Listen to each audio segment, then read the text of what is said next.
আসসালামু আলাইকুম। ওয়ালাইকুম আসসালাম। আশা করি আপনারা সবাই ভালো আছেন। আলহামদুলিল্লাহ আমিও ভালো আছি। স্মৃতিগুলোকে আপনাদের সবাইকে ওয়েলকাম। তো আমি আজকে একটা ভর্তা নিয়ে চলে আসলাম আপনাদের মাঝে।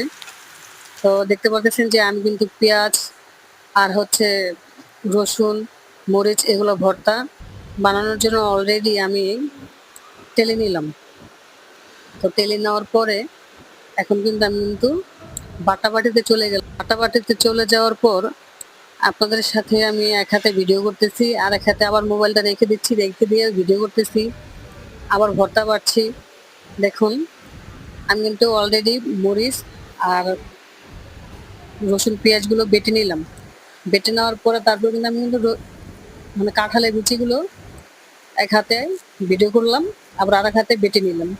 তো বেটে নেওয়ার পরে দেখুন আমার হাতে কিন্তু ভর্তাটা খুব সুন্দর, খুব লোভনীয় একটা ভর্তা। মানে ভর্তা শুনলে মুখে জিভে জল চলে আসে। না, মুখটা যে কিরকম যে করে ভর্তার কথা শুনলে, যারা